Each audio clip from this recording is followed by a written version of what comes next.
13 साल की उम्र से फिल्मों में काम करने वाली शर्मिला, जिन्हें टीचरों से ने स्कूल से यह कहकर निकाल दिया था कि फिल्मी लड़की का स्कूल बाकी लड़कियों पर बुरा असर पड़ता है,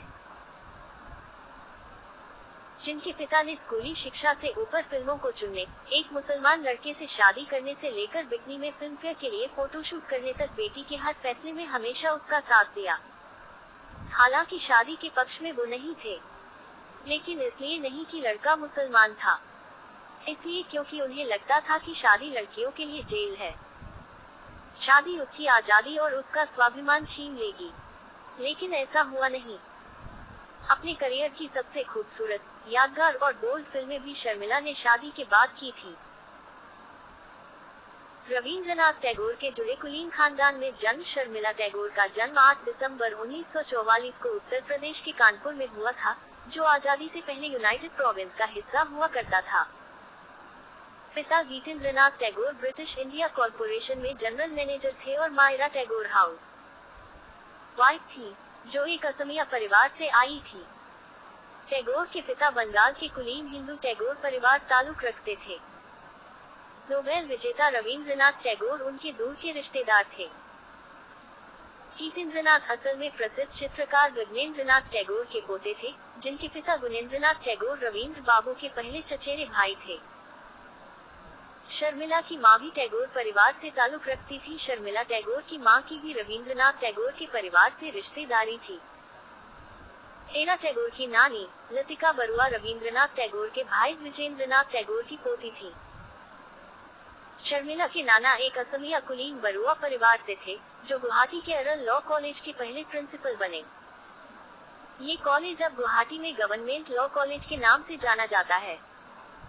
हिंदी सिनेमा की शुरुआती अभिनेत्रियों में से एक देविका रानी भी शर्मिला की दूर की रिश्तेदार थी। शर्मिला 3 बहनों में सबसे बड़ी थी। उनकी 2 छोटी बहनें थीं, ओइंद्रिला कुंडा और रोमिला सेन। टैगोर परिवार से फिल्मों में काम करने वाली ओइंद्रिला पहली शख्स थी, जिसने भी रविंद्रनाथ टैगोर की कहानी पर 1957 में बनी तपन सिन्हा की बंगाली फिल्म काबुलीवाला देखी है। उन्हें वो नन्ही बच्ची मिनी जरूर याद होगी, जिसकी काबुली वाले से दोस्ती हो जाती है। उस मिनी का किरदार निभाने वाली कोई और नहीं बल्कि शर्मिला टैगोर की छोटी बहन ओइंद्रिला थी। हिंदी फिल्मों में वो उनकी पहली और आखिरी भूमिका थी। उन्होंने फिर कभी फिल्मों में काम नहीं किया। बड़ी होकर वो एक इंटरनेशनल लेवल की ब्रिज प्लेयर बनी। रोमिला सेन की शादी एक बड़े बिजनेसमैन निखिल सेन से हुई थी, जो लंबे समय तक ब्रिटानिया इंडस्ट्रीज के सीईओ रहे। शुरुआती शिक्षा और सत्यजीत रे के साथ पहली फिल्म शर्मिला की शुरुआती शिक्षा सेंट जॉन डायोकेसन गर्ल्स स्कूल और फिर आसनसोल के लोरेटो कॉन्वेंट में हुई। जब वो सिर्फ 13 साल की थी और अभी स्कूल में पढ़ ही रही थी, जब उन्होंने फिल्मों में काम करना शुरू कर दिया।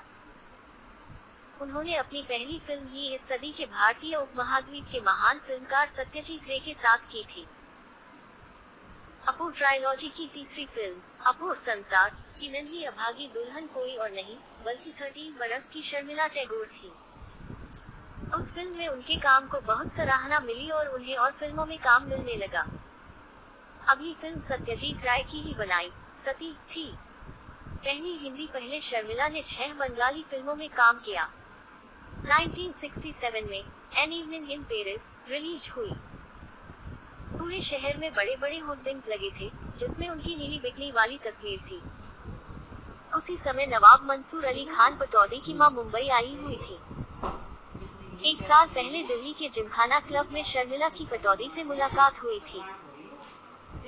शर्मिला क्रिकेट के मैदान में उस वक्त अपना जलवा बिखेर रहे इस नौजवान के प्रति अपने अदम्य आकर्षण को छिपा नहीं पाई। पटौदी को भी पहली ही मुलाकात में शर्मिला से इश्क हो गया। पटौदी की मां मुंबई यात्रा के दौरान उस लड़की से मिलना चाहती थी, जिन्हें उनका बेटा उन दिनों देख कर रहा था। यूं तो शर्मिला बहुत आजाद ख्याल और बहुत आधुनिक विचारों वाले परिवार से ताल्लुक रखती थी। वो फिल्मों में अपने पिता के कारण ही थी। अपने समय से आगे के आधुनिक फैसलों को लेकर उन्हें घर में किसी तरह के विरोध का सामना नहीं करना पड़ा था, लेकिन उन्हें डर था कि पटौदी का खानदान नवाबी होने के साथ थोड़ा पिछड़े रूढ़िवादी ख्यालों का भी है। ऐसे में अगर उनकी मां ने होने वाली बहू के बिकनी वाले बैनर पूरे शहर को चकाचौंध करते देखे तो जाने उन पर क्या बीतेगी।